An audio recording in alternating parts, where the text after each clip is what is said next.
Hola amigos, bienvenidos al canal Historias de Brujería. Sigue esta escalofriante historia sobre una mujer que se vio envuelta en un triángulo amoroso que terminó por culpa de la magia negra. Ve el video hasta el final y cuéntanos en los comentarios qué te pareció.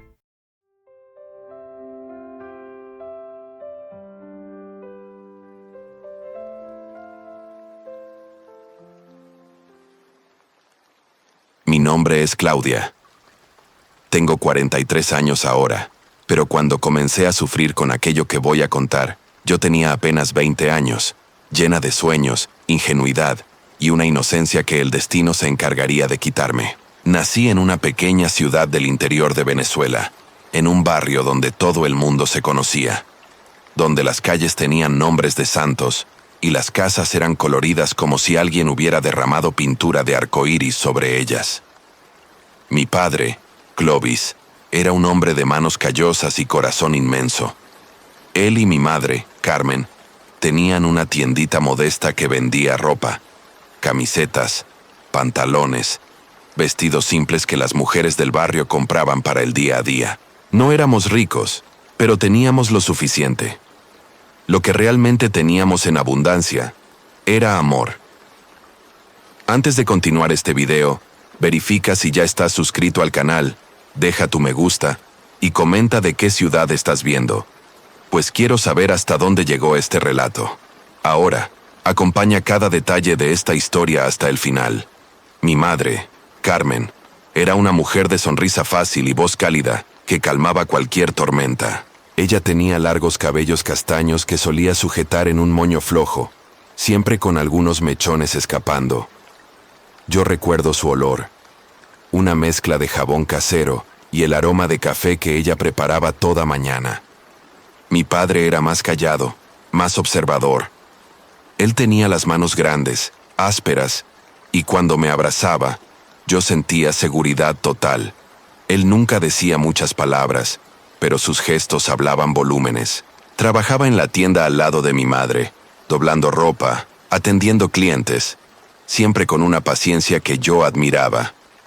Mi tía Patricia era la hermana más joven de mi madre, apenas 7 años mayor que yo. Ella vivía con nosotros desde que era pequeña, una situación que nunca entendí completamente en la infancia, pero que aceptaba como parte natural de la vida. Patricia tenía cabellos negros y lisos, ojos grandes y expresivos, y una manera de moverse que atraía miradas. Ella era quien cuidaba de mí mientras mis padres trabajaban en la tienda. Hacíamos juegos, ella peinaba mi cabello, preparaba meriendas para mí. Patricia era más que una tía, era una segunda madre, una hermana mayor, una amiga. A los 17 años, ella conoció a Luis Carlos, un muchacho 2 años mayor que trabajaba en construcción civil. Él era gracioso, tenía una sonrisa fácil y una manera despreocupada que hacía reír hasta a las personas más serias. Yo lo quería mucho, por la forma como jugaba conmigo, por la forma como miraba a Patricia con una ternura que yo, incluso niña, conseguía reconocer. Todo cambió en una noche que nunca conseguí olvidar completamente. Yo tenía 7 años. Mis padres, mi tía Patricia y yo enfermamos casi simultáneamente. Comenzó con fiebre, dolores en el cuerpo, una tos que parecía venir de las profundidades. Los médicos lo llamaban gripe, pero era una gripe mortal, una de esas que aparecen de repente y se llevan a las personas como si fueran hojas al viento. Mis padres fueron los primeros en empeorar. Recuerdo estar acostada en la cama, oyendo tos viniendo del cuarto al lado, oyendo a mi madre llamando a mi padre, oyendo el silencio que vino después. Recuerdo a Patricia sosteniendo mi mano, febril, pero aún preocupada por mí. Recuerdo la sensación de frío extremo, después de calor insoportable, después de un vacío que no conseguía llenar.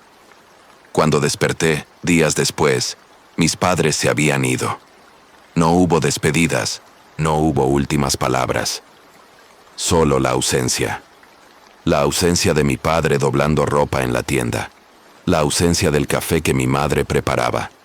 La ausencia de su abrazo, de su voz, de su olor. Patricia y yo sobrevivimos. Nadie conseguía explicar por qué.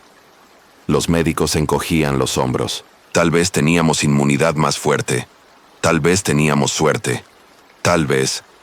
Bueno, tal vez había algo más de lo que la medicina podía explicar. Aquel pensamiento se quedaría conmigo para siempre, germinando silenciosamente, esperando el momento correcto para florecer en forma de fe, desesperación y, eventualmente, en búsqueda de respuestas que la ciencia no podía proporcionar. 2 años pasaron. Patricia y Luis Carlos se casaron. Él se convirtió no solo en mi tío, sino en mi padre, de hecho. Cuidaban de mí con una dedicación que yo nunca cuestioné. Ellos dormían menos para trabajar más. Luis Carlos trabajaba en construcción civil, sudando bajo el sol de Caracas, mientras Patricia cuidaba de mí, de la casa, de todo. Recuerdo verla peinando mi cabello por la noche, tarareando canciones que su madre, mi abuela, solía cantar. Recuerdo a Luis Carlos volviendo a casa sucio de polvo de cemento. Pero aún así, tomándome en brazos y haciéndome reír con sus historias tontas sobre los compañeros de trabajo. A los 9 años, Luis Carlos recibió una propuesta de trabajo en una gran construcción de un condominio en Fortaleza, en Brasil. La decisión fue rápida. Vendieron la tienda, empacaron sus vidas en maletas gastadas y partimos para un país nuevo, un idioma nuevo, una vida nueva. Yo tenía miedo. Miedo de lo desconocido, miedo de perder lo que tenía, miedo de que algo malo sucediera nuevamente. Pero Patricia me sostenía la mano durante el vuelo, y Luis Carlos hacía bromas para distraerme, y yo conseguía respirar. Fortaleza era caliente, ruidosa, colorida. El acento era diferente. Las personas hablaban portugués, sí, pero de una manera que yo no entendía completamente. Las palabras eran parecidas al español, pero no exactamente. En la escuela, los compañeros se reían de mi acento, imitaban mi forma de hablar, hacían bromas sobre la niña de Venezuela. Yo podría haberme cerrado, podría haberme amargado. Pero conocí a Giovanna el primer día de clases. Ella tenía mi edad, cabellos rizados rojizos, pecas en la nariz y una sonrisa que no tenía maldad. Ella se sentó a mi lado y susurró: «No les hagas caso, ellos son tontos». Y fue así como nació mi mejor amiga. Giovanna era valiente de una manera que yo no era. Ella enfrentaba a los abusones, defendía a los débiles, y de alguna forma me defendía también. Nosotras dos éramos diferentes. Ella era hija de una familia de clase media alta. Yo era hija de refugiados que aún estaban encontrando su camino. Pero aquello no importaba.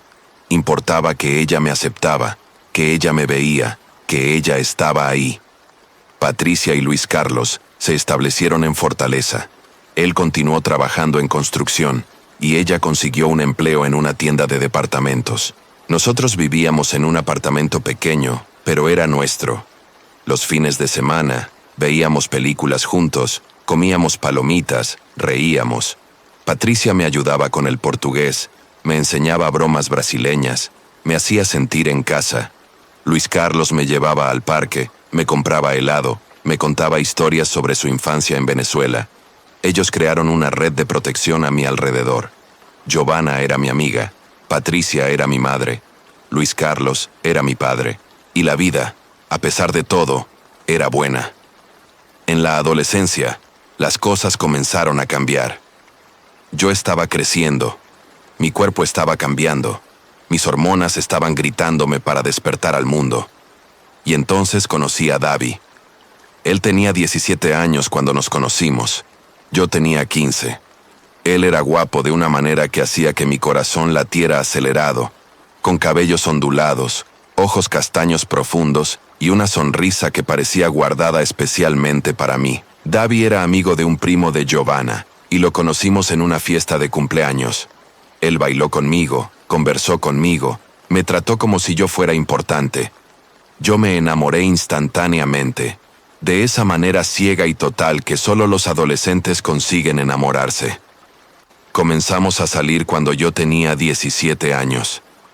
Fueron 2 años de cartas de amor, llamadas telefónicas en la madrugada, encuentros furtivos en el parque, promesas susurradas bajo las estrellas. Davi era mi primer amor de verdad. Yo pensé que sería para siempre. Pero a los 19 años él conoció a una chica nueva en la universidad. Y de repente, yo ya no era suficiente. Él terminó conmigo por teléfono. Y comenzó a salir con ella una semana después. El dolor fue devastador. Yo lloraba durante horas, no comía, no dormía. Patricia me abrazaba mientras yo sollozaba, y Luis Carlos me llevaba a pasear tratando de distraerme. Giovanna me llevaba a salir, me presentaba a nuevos amigos, trataba de hacerme olvidar. Tomó meses, pero eventualmente, el dolor se transformó en una cicatriz, aún visible, pero ya no sangrando. A los 20 años, comencé a hacer la Universidad de Nutrición. Escogí esa carrera porque quería ayudar a las personas a cuidar de sus saludes, a vivir mejor.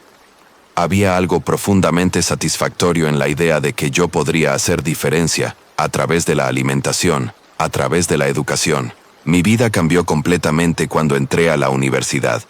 Descubrí las fiestas, la vida nocturna de Fortaleza. Conocí personas diferentes, artistas, músicos, personas que vivían vidas que yo nunca había imaginado que existían. Yo estaba descubriendo quién era, lejos de la sombra de Patricia, de Luis Carlos, de Giovanna. Yo era Claudia, una mujer joven, bonita, inteligente, y el mundo parecía estar abierto para mí. Fue en esas fiestas que conocí a Iván. Él era algunos años mayor que yo, tal vez 25 o 26. Era guapo, no de una manera obvia, pero de una manera que crecía conforme lo conocías. Él tenía un carisma que era casi hipnotizante. Cuando hablaba, las personas escuchaban. Cuando sonreía, las personas sonreían de vuelta. Él trabajaba en marketing, ganaba bien, tenía un apartamento propio, manejaba un carro bonito. Para una muchacha de 20 años que aún estaba descubriendo el mundo, él parecía ser todo. Comenzamos a vernos. Él me llevaba a restaurantes caros, a fiestas exclusivas, a hoteles de lujo. Me hacía sentir especial, deseada, importante.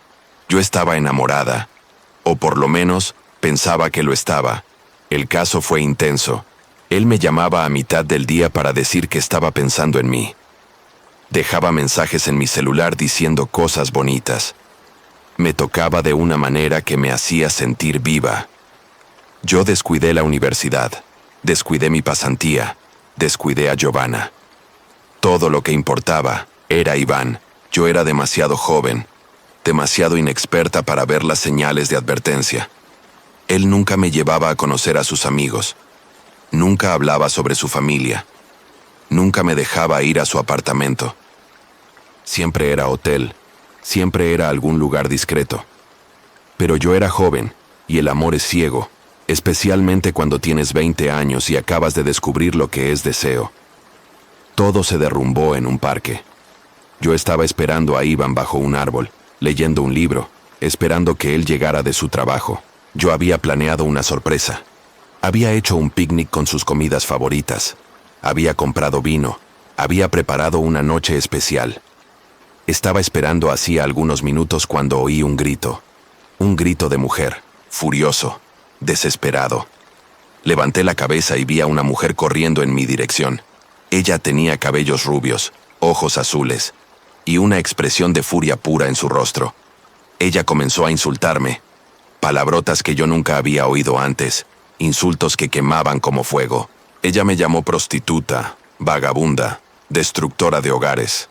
Ella dijo que yo era una mujer sin vergüenza, que yo estaba robando al marido de ella. Marido.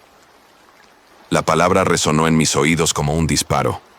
Iván estaba casado.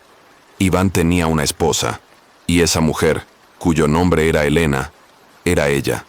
Elena continuaba gritando, señalándome, diciendo que yo iba a pagar por haber estado con el marido de ella, que ella iba a acabar con mi vida, que yo iba a sufrir de la manera que ella estaba sufriendo. Ella estaba histérica, y personas alrededor estaban parando para ver lo que estaba sucediendo. Yo estaba en shock, congelada, incapaz de hablar, de moverme, de respirar. Todo lo que conseguía pensar era: Iván está casado. Iván está casado. Iván está casado. Cuando Iván finalmente llegó, él no pidió disculpas. Él no explicó. Él solo dijo que lo dejara en paz, que él nunca había prometido nada, que yo era demasiado ingenua. Y después él se fue, dejándome de pie en aquel parque, rodeada por extraños que me miraban con una mezcla de lástima y juicio.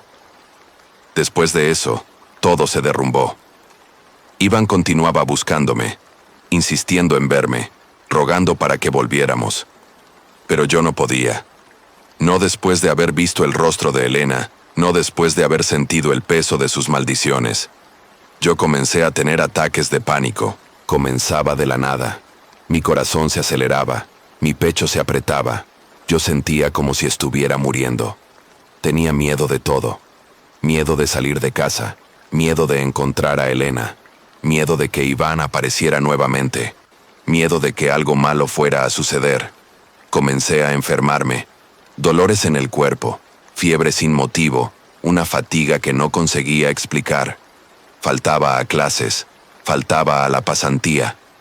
Patricia me llevaba al médico, y los médicos hacían exámenes, tiroides normal, sangre normal, corazón normal. Nada de malo, pero yo sabía que algo estaba mal. Yo sentía algo pesado dentro de mí, algo que no conseguía nombrar. Busqué a un psicólogo. Me senté en un consultorio blanco y frío, y conté mi historia a una mujer de lentes que escribía en un bloc de notas. Ella dijo que yo tenía ansiedad, que necesitaba medicamentos. Ella recetó medicinas, franja negra, medicinas pesadas que me dejaban mareada, que me hacían sentir como si estuviera caminando a través de una niebla. Yo tuve miedo. Miedo de los medicamentos, miedo de lo que significaban, miedo de estar enloqueciendo. Dejé de tomarlos. Dejé de volver al psicólogo. Y la situación empeoró. Patricia estaba preocupada. Ella me observaba como si estuviera esperando que yo desapareciera. Luis Carlos trataba de animarme con bromas, pero yo conseguía ver la preocupación en sus ojos. Giovanna venía a visitarme. Trataba de arrastrarme a salir, pero yo no tenía energía. Yo estaba desapareciendo. Literalmente desapareciendo. Perdí peso. Mi cabello comenzó a caerse. Yo tenía insomnio. Pasaba noches enteras despierta, oyendo sonidos que no existían, viendo sombras en las paredes. Tuve sueños perturbadores. Soñaba con Elena, con su rostro furioso, con sus maldiciones.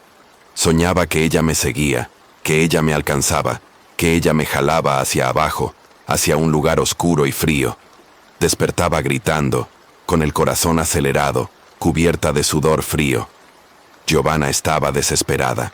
Ella me vio desaparecer y no consiguió soportarlo. Una noche, ella me sentó en la cama y me dijo que conocía a alguien que podría ayudar. Un centro de Umbanda, un lugar donde personas con problemas espirituales iban a buscar respuestas. Yo era escéptica. Yo había sido criada en un ambiente más o menos religioso, pero nunca había realmente creído en magia, en hechizos, en cosas sobrenaturales. Pero yo estaba desesperada. Yo estaba muriendo, literalmente muriendo, y nadie conseguía ayudarme. Entonces, una noche, Giovanna me llevó. El centro de Umbanda quedaba en un barrio que yo no conocía bien. Era una casa simple, con paredes pintadas de blanco, con una puerta de madera pesada. Cuando entramos, lo primero que sentí fue el aroma. Incienso, mucho incienso. Una mezcla de aromas que no conseguía identificar completamente. Había también el olor de hierbas, de algo verde y vivo. La casa era oscura, iluminada apenas por velas.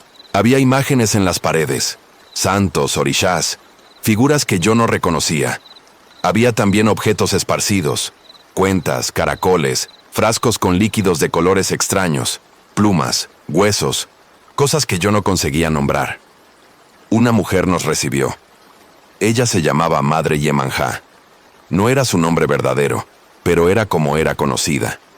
Ella era una mujer grande, con cabellos blancos sujetos en un pañuelo colorido, con ojos que parecían ver a través de ti.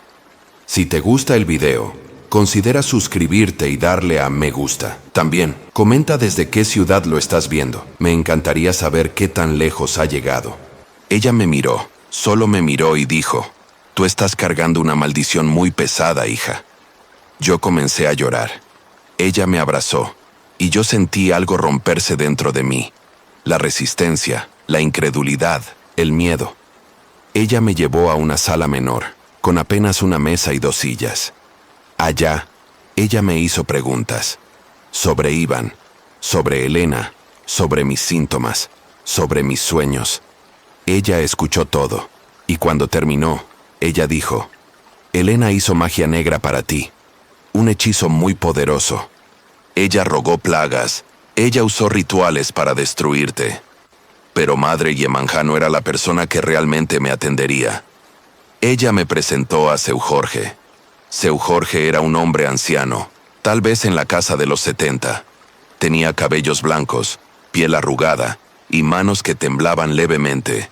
Pero sus ojos eran claros, atentos, penetrantes.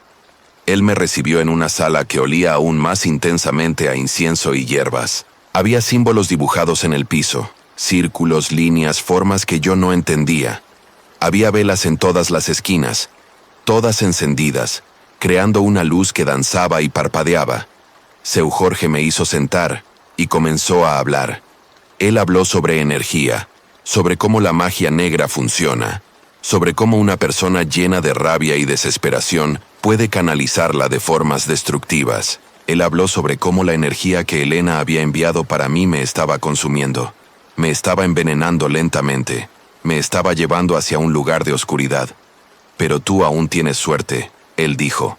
Tú aún estás viva. Aún hay tiempo. Nosotros vamos a romper este hechizo. Seu Jorge explicó que el tratamiento llevaría tiempo. No sería rápido, no sería fácil. Sería un proceso de limpieza, de purificación, de reconstrucción espiritual.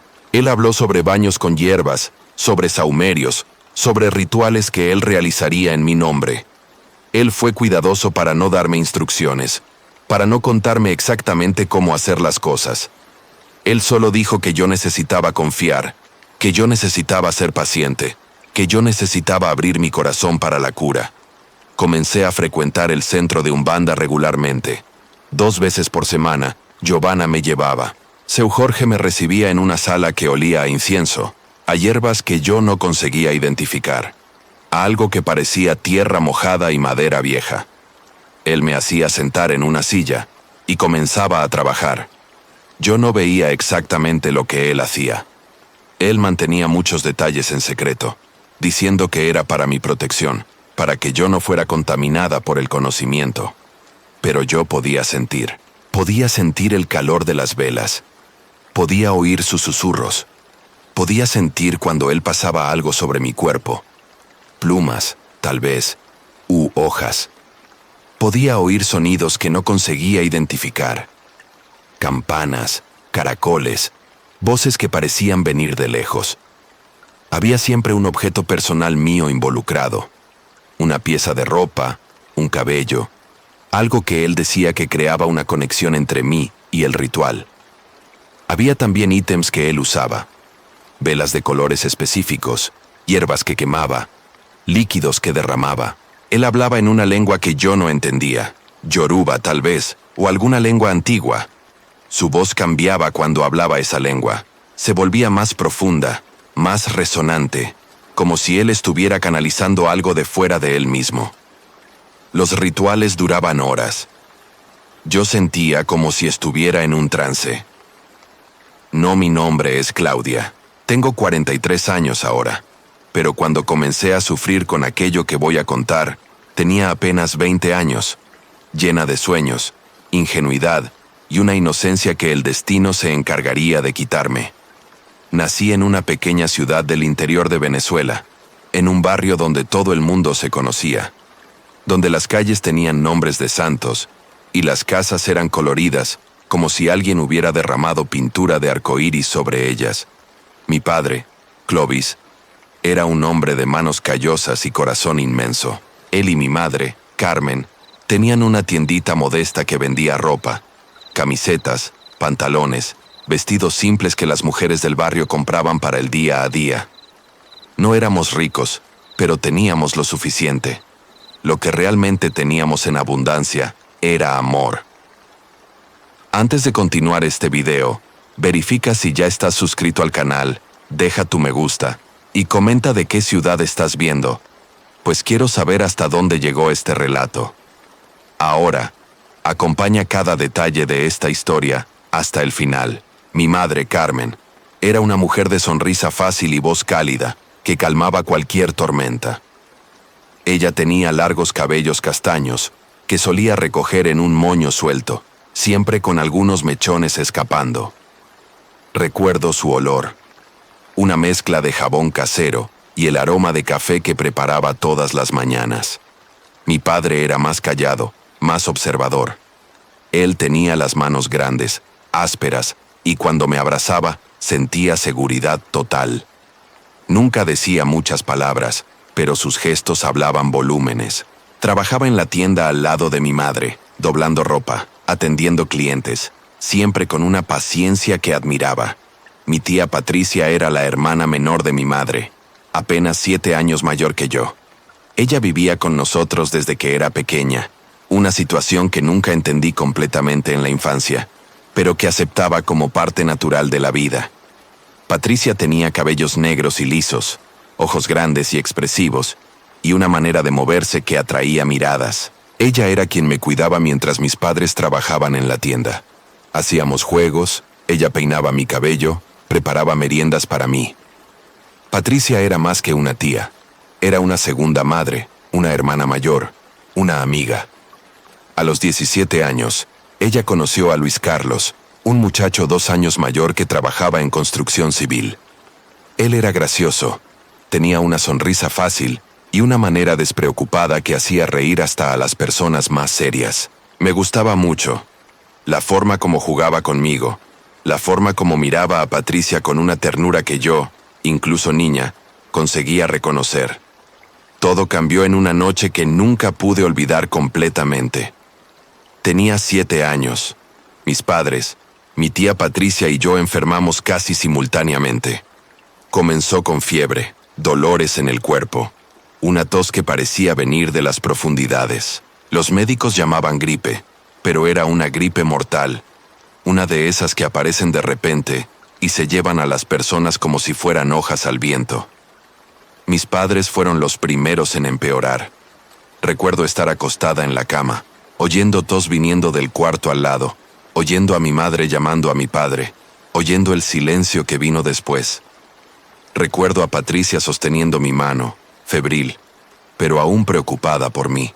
Recuerdo la sensación de frío extremo, después de calor insoportable, después de un vacío que no podía llenar. Cuando desperté, días después, mis padres se habían ido. No hubo despedidas, no hubo últimas palabras, solo la ausencia de mi padre doblando ropa en la tienda, la ausencia del café que mi madre preparaba, la ausencia de su abrazo, de su voz, de su olor. Patricia y yo sobrevivimos. Nadie podía explicar por qué. Los médicos encogían los hombros. Tal vez teníamos inmunidad más fuerte. Tal vez teníamos suerte. Tal vez... Bueno, tal vez había algo más de lo que la medicina podía explicar. Aquel pensamiento quedaría conmigo para siempre, germinando silenciosamente, esperando el momento correcto para florecer en forma de fe, desesperación y, eventualmente, en búsqueda de respuestas que la ciencia no podía proporcionar. Pasaron 2 años. Patricia y Luis Carlos se casaron. Él se convirtió no solo en mi tío, sino en mi padre de hecho. Me cuidaban con una dedicación que nunca cuestioné. Dormían menos para trabajar más. Luis Carlos trabajaba en construcción civil, sudando bajo el sol de Caracas, mientras Patricia me cuidaba la casa, todo. Recuerdo verla peinando mi cabello por la noche, tarareando canciones que su madre, mi abuela, solía cantar. Recuerdo a Luis Carlos volviendo a casa sucio de polvo de cemento, pero aún así me cargaba y me hacía reír con sus historias tontas sobre los compañeros de trabajo. A los 9 años, Luis Carlos recibió una propuesta de trabajo en una gran construcción de un condominio en Fortaleza, en Brasil. La decisión fue rápida.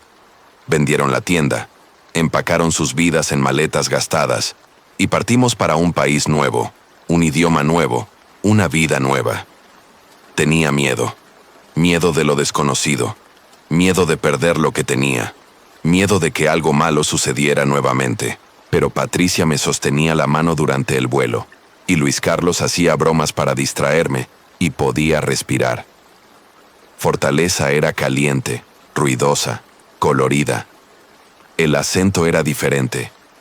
Las personas hablaban portugués, sí, pero de una manera que no entendía completamente. Las palabras eran parecidas al español, pero no exactamente. En la escuela, los compañeros se reían de mi acento, imitaban mi forma de hablar, hacían bromas sobre la niña de Venezuela. Podría haberme cerrado, podría haberme amargado. Pero conocí a Giovanna el primer día de clase.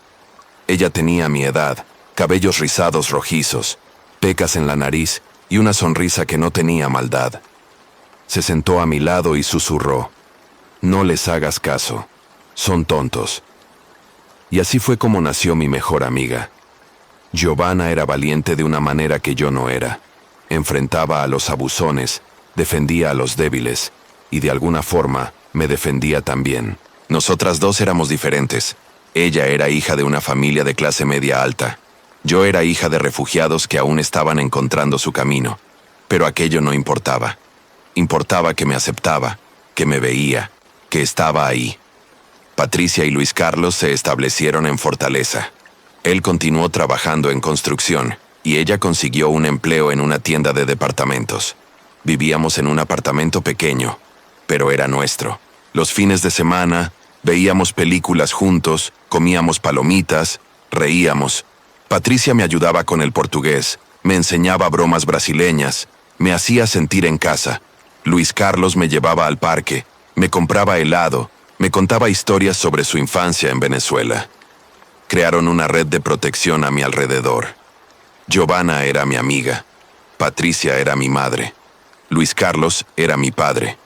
Y la vida, a pesar de todo, era buena. En la adolescencia, las cosas comenzaron a cambiar. Estaba creciendo, mi cuerpo estaba cambiando, mis hormonas estaban gritándome que despertara al mundo. Y entonces conocí a Davi. Él tenía 17 años cuando nos conocimos.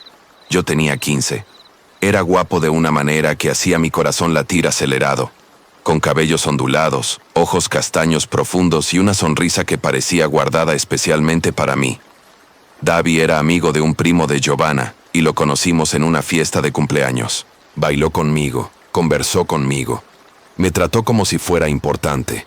Me enamoré instantáneamente, de esa manera ciega y total, que solo los adolescentes pueden enamorarse. Comenzamos a salir cuando tenía 17 años.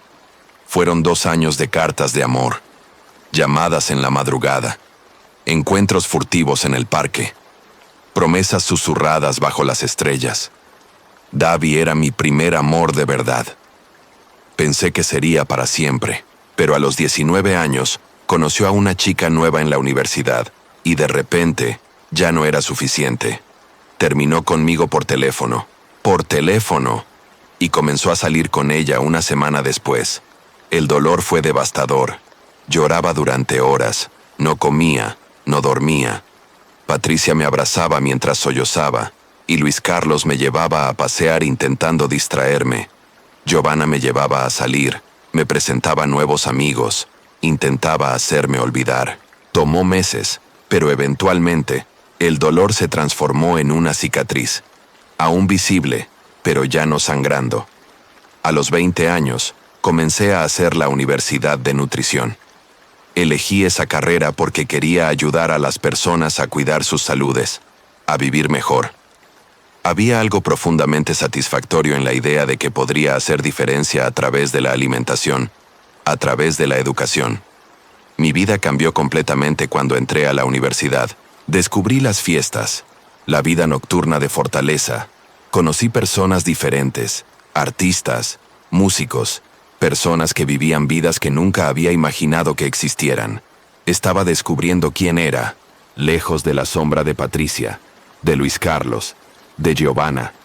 Era Claudia, una mujer joven, bonita, inteligente, y el mundo parecía estar abierto para mí. Fue en esas fiestas que conocí a Iván. Él era algunos años mayor que yo, tal vez 25 o 26. Era guapo, no de una manera obvia, pero de una manera que crecía conforme lo conocías. Tenía un carisma que era casi hipnotizante. Cuando hablaba, las personas escuchaban. Cuando sonreía, las personas sonreían de vuelta. Trabajaba en marketing, ganaba bien, tenía un apartamento propio, conducía un carro bonito. Para una muchacha de 20 años que aún estaba descubriendo el mundo, parecía ser todo. Comenzamos a vernos. Me llevaba a restaurantes caros, a fiestas exclusivas, a hoteles de lujo. Me hacía sentir especial, deseada, importante. Estaba enamorada. O al menos, pensaba que lo estaba. El caso fue intenso. Me llamaba a mitad del día para decir que estaba pensando en mí. Dejaba mensajes en mi celular diciendo cosas bonitas. Me tocaba de una manera que me hacía sentir viva. Descuidé la universidad, descuidé mi pasantía, descuidé a Giovanna. Todo lo que importaba era Iván.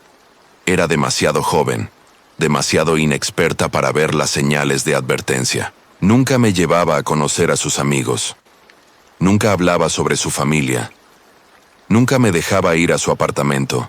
Siempre era hotel, siempre era algún lugar discreto.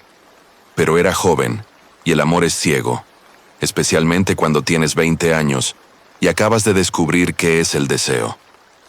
Todo se derrumbó en un parque. Estaba esperando a Iván bajo un árbol, leyendo un libro, esperando que llegara de su trabajo. Había planeado una sorpresa. Había hecho un picnic con sus comidas favoritas, había comprado vino, había preparado una noche especial. Estaba esperando así algunos minutos cuando oí un grito de mujer, furioso, desesperado. Levanté la cabeza y vi a una mujer corriendo en mi dirección. Tenía cabellos rubios, ojos azules y una expresión de furia pura en su rostro. Comenzó a insultarme, palabrotas que nunca había oído antes, insultos que quemaban como fuego. Me llamó prostituta, vagabunda, destructora de hogares. Dijo que era una mujer sinvergüenza, que estaba robando a su marido. Marido. La palabra resonó en mis oídos como un disparo. Iván estaba casado. Iván tenía una esposa. Y esa mujer, cuyo nombre era Elena, era ella. Elena continuaba gritando, apuntándome, diciendo que iba a pagar por haber estado con su marido, que iba a acabar con mi vida, que iba a sufrir de la manera que ella estaba sufriendo. Estaba histérica, y personas alrededor estaban parando para ver qué estaba pasando. Estaba en shock, congelada, incapaz de hablar, de moverme, de respirar. Todo lo que podía pensar era, Iván está casado, Iván está casado, Iván está casado. Cuando Iván finalmente llegó, no pidió disculpas, no explicó.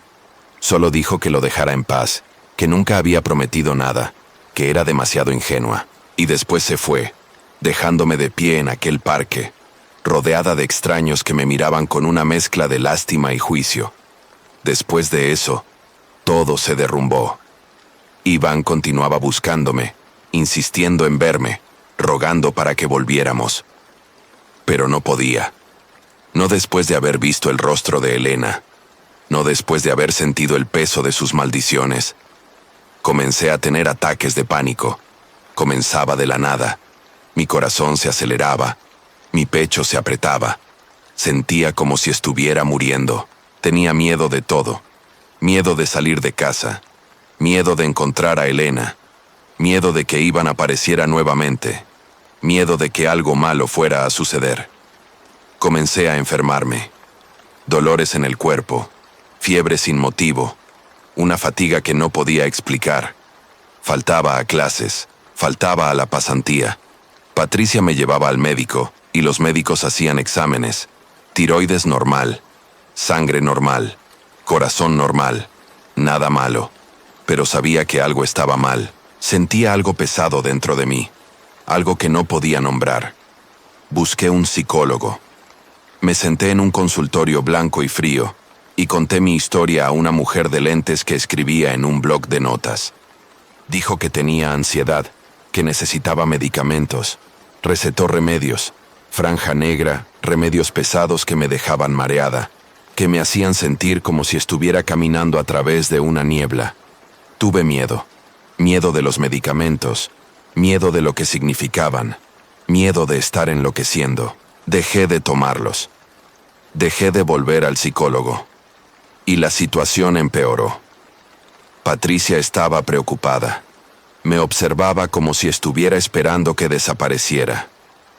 Luis Carlos intentaba animarme con bromas, pero podía ver la preocupación en sus ojos. Giovanna venía a visitarme. Intentaba arrastrarme a salir, pero no tenía energía. Estaba desapareciendo.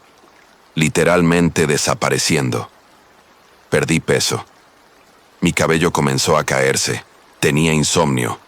Pasaba noches enteras despierta, oyendo sonidos que no existían, viendo sombras en las paredes. Tuve sueños perturbadores. Soñaba con Elena, con su rostro furioso, con sus maldiciones. Soñaba que me seguía, que me alcanzaba, que me jalaba hacia abajo, hacia un lugar oscuro y frío. Despertaba gritando, con el corazón acelerado, cubierta de sudor frío. Giovanna estaba desesperada. Me vio desaparecer y no pudo soportarlo. Una noche, me sentó en la cama y me dijo que conocía a alguien que podría ayudar. Un centro de Umbanda, un lugar donde personas con problemas espirituales iban a buscar respuestas. Era escéptica. Había sido criada en un ambiente más o menos religioso, pero nunca había realmente creído en magia, en hechizos, en cosas sobrenaturales. Pero estaba desesperada. Estaba muriendo, literalmente muriendo, y nadie podía ayudarme.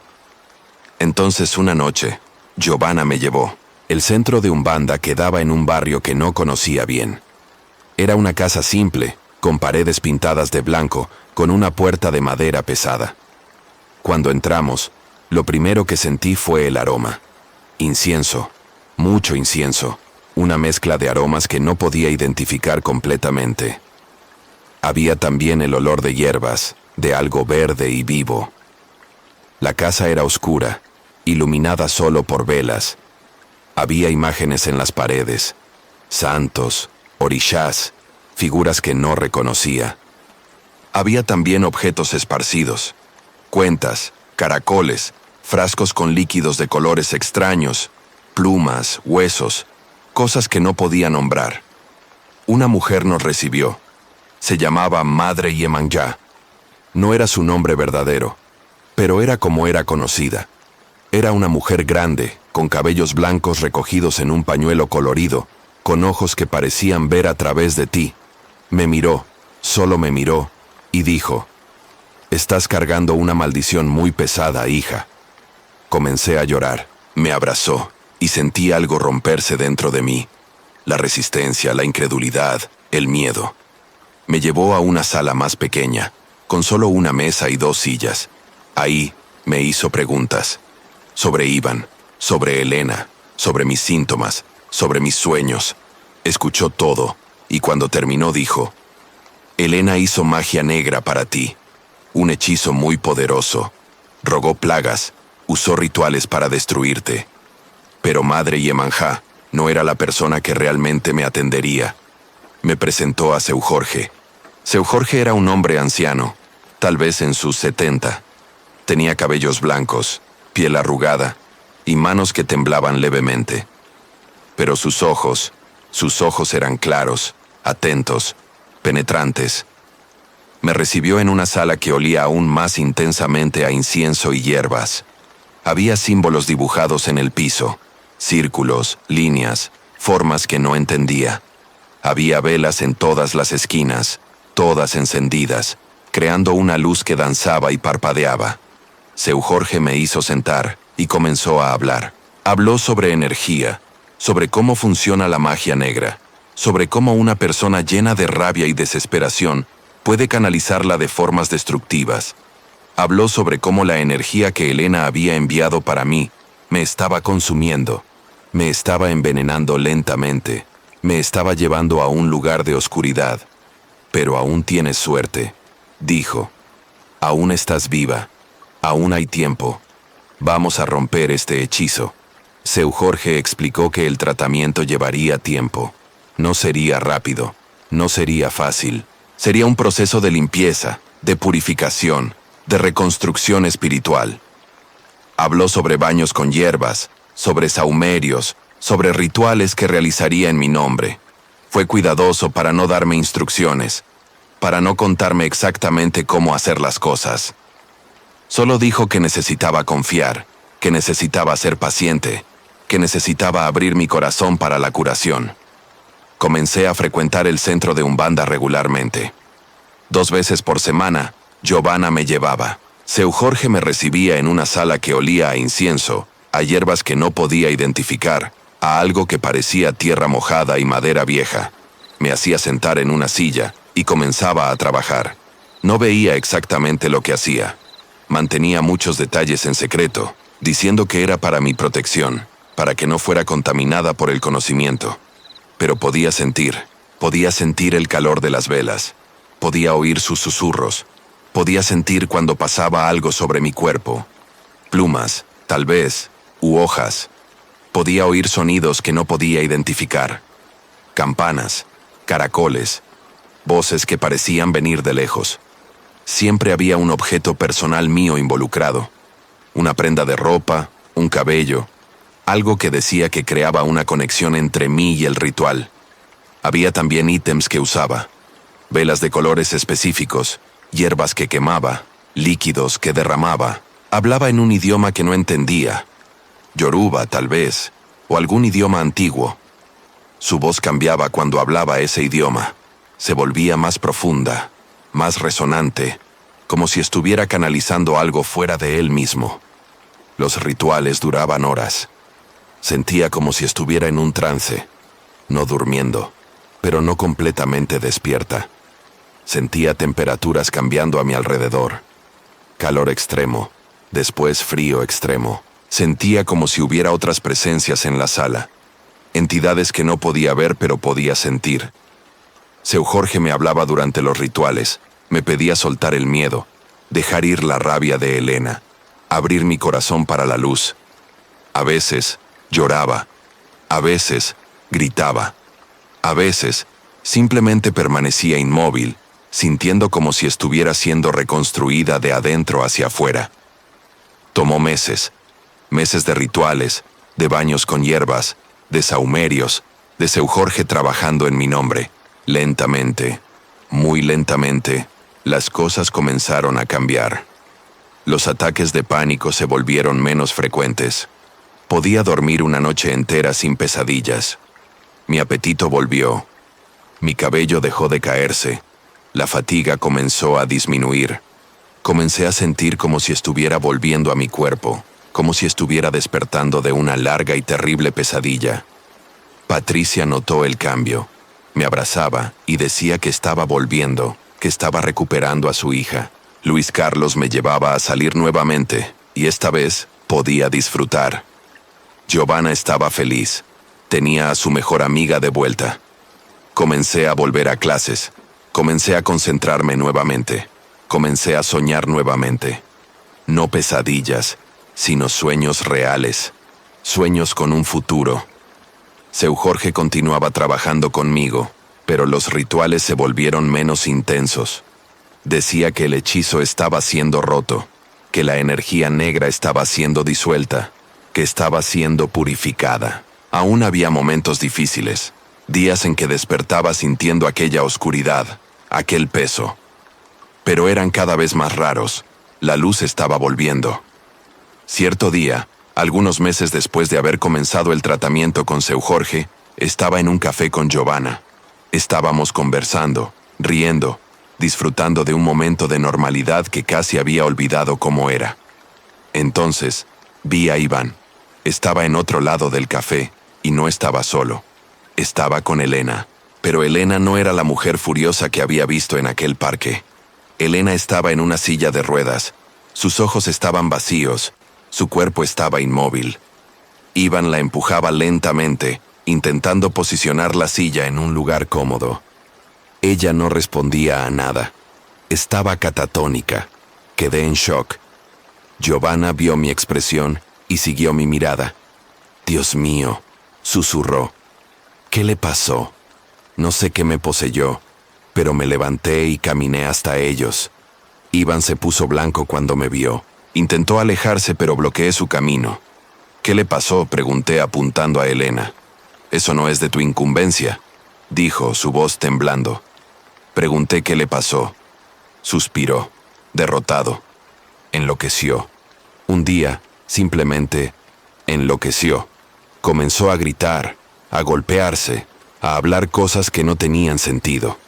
Los médicos dicen que fue un colapso psicótico. Está mejorando poco a poco, pero, bueno, ya no es la misma. Miré a Elena, a la mujer que había maldecido mi nombre, que había hecho magia negra para destruirme. Estaba atrapada en su propio cuerpo, incapaz de comunicarse, incapaz de moverse. Y a pesar de todo lo que había hecho, a pesar de todo el dolor que había causado, sentí lástima por ella, sentí compasión. Cuando le conté esto a Seu Jorge, se quedó en silencio por un largo tiempo. Después dijo: la energía que creó cuando hizo el hechizo para ti, aquella energía negra, aquella intención de destrucción, no desaparece. Queda flotando, buscando un lugar para posarse. Y eventualmente, encuentra su camino de vuelta a quien la creó. Es lo que llamamos retorno de energía. Lo que siembras, cosechas. Pero está sufriendo, dije. Sí, respondió Seu Jorge, está sufriendo. Y eso es triste. Pero no causaste ese sufrimiento. Ella lo causó. Sus propias acciones, su propia rabia, su propia maldad, volvieron a ella. Solo fuiste el instrumento a través del cual se destruyó a sí misma. Después de eso, mi vida comenzó a reconstruirse. Terminé mi universidad de nutrición. Conseguí un empleo en una clínica, donde ayudo a personas a transformar sus vidas a través de la alimentación. Es trabajo significativo, trabajo que importa. Patricia y Luis Carlos están orgullosos de mí. Giovanna continúa siendo mi mejor amiga. Ahora es nutricionista también, y trabajamos juntas. Pero lo que realmente cambió fue mi entendimiento de magia, de energía, de consecuencias. Aprendí que no se trata de hechizos y maldiciones en el sentido literal. Bueno, tal vez sí, pero también es sobre algo más profundo. Es sobre intención. Es sobre energía. Es sobre el hecho de que cuando envías rabia, desesperación y maldad al mundo, aquello vuelve a ti multiplicado. Elena no fue destruida por un hechizo en el sentido mágico. Fue destruida por su propia rabia, por su propia incapacidad de perdonar, por su propia oscuridad interior. Comencé a visitar a Seu Jorge menos frecuentemente. Eventualmente, dejé de visitar completamente. Pero lo que me enseñó permanece conmigo. Me enseñó que existe más en el mundo que aquello que podemos ver y tocar. Me enseñó que la energía es real, que la intención importa, que nuestras acciones tienen consecuencias que resuenan a través del tiempo y del espacio. Pasaron 2 años desde aquel día en el café. Estaba en un supermercado, buscando ingredientes para una conferencia que iba a dar sobre nutrición y bienestar. Estaba tomando un paquete de quinoa cuando oí una voz familiar. ¿Claudia?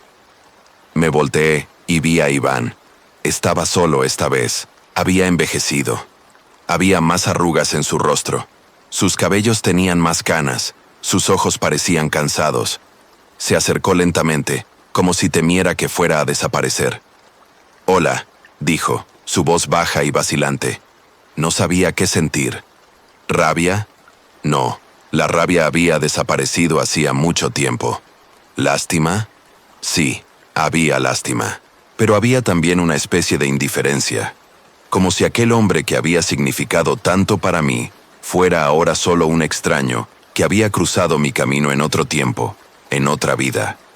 «Hola», respondí, manteniendo mi voz neutral. «Yo quería pedirte disculpas», dijo, «por lo que hice, por haberte mentido, por haberte involucrado en todo aquello. Era un hombre horrible, y no merecías nada de lo que pasó. Lo observé. Parecía genuinamente arrepentido. Había lágrimas en sus ojos, pero no era mi trabajo absolverlo. No era mi trabajo salvarlo de su propia culpa. ¿Elena está mejorando?, pregunté. Sí, respondió. Lentamente. Está haciendo terapia. Está tomando medicamentos. Los médicos dicen que puede recuperarse completamente, eventualmente. Estoy cuidándola. Es lo mínimo que puedo hacer. Eso es bueno, dije. Y era verdad. Era bueno que estuviera cuidándola. Era bueno que estuviera intentando arreglar lo que había roto. ¿Tú estás bien?, preguntó Iván. Estoy, respondí. Estoy muy bien, de hecho. Terminé mi universidad. Estoy trabajando. Estoy viva. Estoy feliz. Me alegra oír eso, dijo. Y creo que realmente estaba alegre. No porque tuviera derecho a estarlo, sino porque las personas pueden cambiar. Las personas pueden crecer. Las personas pueden reconocer sus errores e intentar ser mejores. Cuídala bien, dije, apuntando implícitamente a Elena. Y cuídate bien también. Mereces una segunda oportunidad, Iván. Todos la merecemos, pero necesitas ser mejor. Necesitas ser honesto. Necesitas ser amable.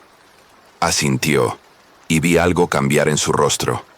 No era redención completa. Aquello llevaría tiempo, tal vez una vida entera. Pero era el comienzo. Era el reconocimiento de que había hecho algo malo y que necesitaba hacerlo mejor. Continué mi camino por el supermercado, dejando a Iván atrás. Giovanna estaba esperándome en el pasillo siguiente, y cuando me vio, preguntó, ¿quién era ese tipo? Te pusiste pálida. Alguien del pasado, dije. Alguien que ya no importa. En los años que siguieron, continué reflexionando sobre lo que había pasado, sobre magia, sobre hechizos, sobre la naturaleza de la realidad y de la energía. Y llegué a algunas conclusiones que no son simples, que son ambiguas, que son profundamente humanas. Primero, creo que la magia es real. No en el sentido de que puedes apuntar un dedo y hacer que algo suceda, aunque, quién sabe, pero en el sentido de que la intención es poderosa, de que la energía es real, de que cuando concentras toda tu voluntad, toda tu rabia, toda tu desesperación en perjudicar a alguien, aquello tiene efecto. Tal vez el efecto sea psicológico. Comienzas a creer que estás maldito, y esa creencia se vuelve realidad. O tal vez sea algo más. Tal vez realmente haya fuerzas que no comprendemos completamente, energías que fluyen a través del universo y responden a la intención humana. No lo sé, pero sé que algo pasó, algo real, algo que la medicina no podía explicar. Segundo, creo que el uso de magia, especialmente magia negra, magia hecha con intención de perjudicar, tiene un costo. No es un costo que pagas inmediatamente, no es un costo que puedes ver o tocar, pero es un costo. Es el costo de tu propia alma, de tu propia humanidad. Cuando haces magia negra, cuando intentas destruir a alguien, te estás destruyendo a ti mismo. Estás plantando semillas de oscuridad dentro de ti, que eventualmente van a crecer y consumirte. Elena aprendió esto de la forma más dura posible. Tercero, creo en la redención. Creo que las personas pueden cambiar. Creo que incluso aquellos que hacen cosas terribles pueden reconocer sus errores e intentar ser mejores. Iván ya no es el hombre que me engañó, o al menos está intentando no serlo. Y eso importa.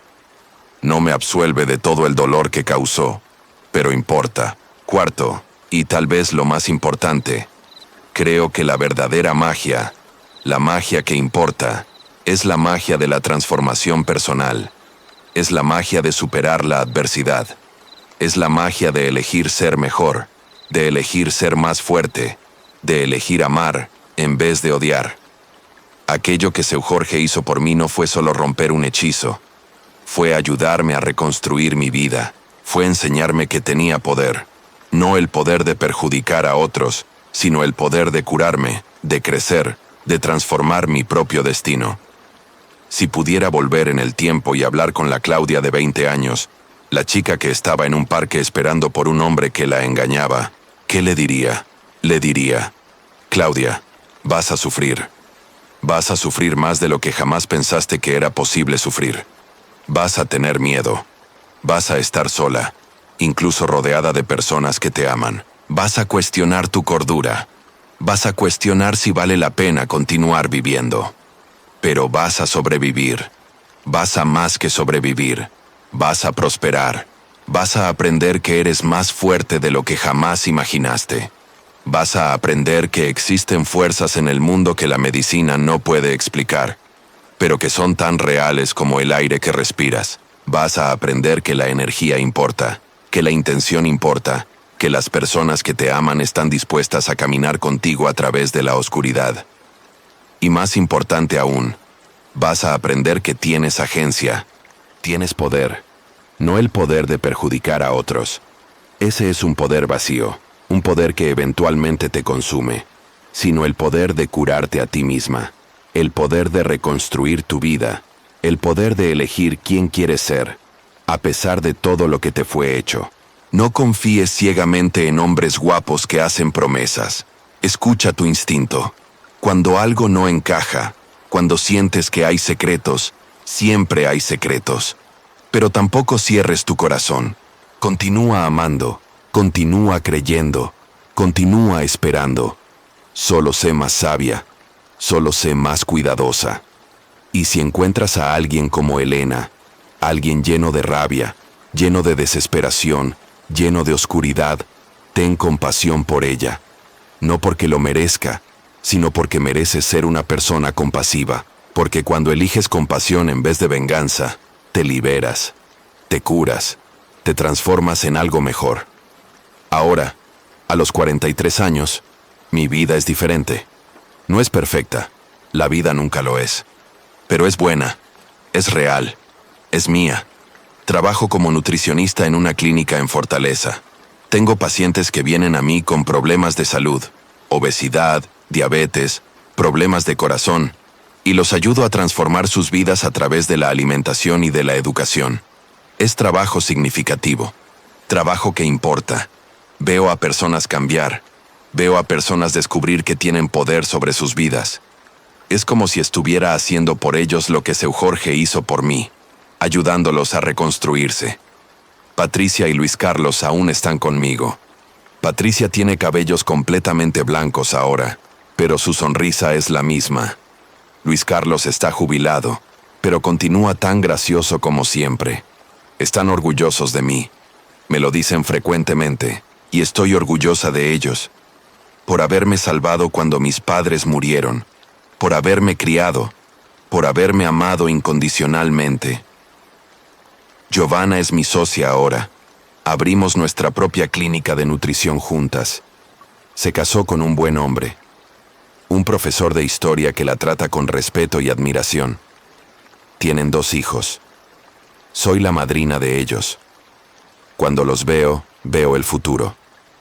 Veo que hay esperanza, que hay posibilidad, que hay belleza en este mundo a pesar de toda la oscuridad. Ya no salgo con nadie, no porque tenga miedo. Bueno, tal vez tenga un poco de miedo, sino porque estoy feliz sola. Estoy completa. No necesito un hombre para validar mi existencia. Tal vez un día encuentre a alguien que sea digno de mi tiempo, mi amor, mi energía. Pero no estoy buscando desesperadamente. Estoy viviendo mi vida. Y si el amor viene, genial. Si no viene, también está todo bien. Visito a Seu Jorge ocasionalmente. Está envejeciendo. Debe estar en sus 80 ahora. Pero sus ojos continúan claros, continúan penetrantes. Cuando me ve, sonríe y dice: «Estás bien, hija. Te transformaste en algo hermoso». Y le creo. Creo que realmente me transformé. No solo sobreviví a una maldición, crecí, evolucioné, me volví más fuerte, más sabia, más compasiva. Si estás oyendo este relato y estás pasando por algo parecido, si estás siendo perjudicado por alguien, si estás bajo una maldición, si estás sintiendo una oscuridad que no puedes explicar, quiero que sepas algo. No estás solo. No estás enloqueciendo. Hay personas que pueden ayudar. Hay caminos para la curación. Hay esperanza. Primero, busca ayuda profesional. Busca un médico. Busca un psicólogo. Busca un terapeuta. La medicina es importante. La salud mental es importante. No descarte la ciencia, pero tampoco descarte lo espiritual. No descarte la posibilidad de que haya más en el mundo que aquello que podemos ver y medir. Si sientes que estás bajo una maldición espiritual, busca a alguien que trabaje con esas cosas. Un curandero, un santero, un practicante de umbanda o candomblé, alguien que entienda energía y magia. Pero sé cuidadoso. No todos los que afirman tener poderes realmente los tienen. Busca recomendaciones. Confía en tu instinto. Y recuerda, alguien que realmente tiene poder no va a intentar impresionarte con trucos o fingimientos. Van a trabajar con humildad y sinceridad. Y más importante aún, sé cuidadoso con quien confías tu corazón. Sé cuidadoso con quien amas. Las personas pueden ser crueles. Las personas pueden ser deshonestas, pero no todas lo son. Existen personas buenas en el mundo. Existen personas que te amarán verdaderamente, que te apoyarán, que caminarán contigo a través de la oscuridad. Busca a esas personas. Manténlas cerca. Ámalas, porque son el verdadero tesoro de la vida. No uses magia negra para perjudicar a otros. No importa cuánto estés sufriendo, no importa cuánto quieras venganza. No vale la pena. La energía que envías vuelve multiplicada. Vas a sufrir más que aquel a quien estás intentando perjudicar. En vez de eso, usa tu energía para curarte. Usa tu energía para crecer. Usa tu energía para transformarte en algo mejor. Y si ya hiciste magia negra, si ya intentaste perjudicar a alguien, sabe que no es demasiado tarde para cambiar. Busca ayuda, busca redención, reconoce tus errores. Intenta ser mejor, porque esa es la verdadera magia, la magia de transformación, de redención, de elegir ser mejor a pesar de todo lo que hiciste en el pasado. Hoy, sentada en mi consultorio, viendo el atardecer sobre Fortaleza, siento gratitud. Gratitud por haber sobrevivido. Gratitud por Patricia y Luis Carlos. Gratitud por Giovanna. Gratitud por Seu Jorge. Gratitud incluso por Iván y Elena, porque me enseñaron lecciones que ninguna escuela podría haber enseñado. La vida es un viaje extraño y maravilloso. Comenzó en un país que dejé atrás. Pasó por traición, por maldiciones, por oscuridad, pero también pasó por amor, por curación, por transformación. Y ahora estoy aquí, viva, saludable, feliz, completa. No sé si realmente existe magia en el sentido que las personas imaginan. No sé si realmente existen hechizos que pueden destruirte o curarte.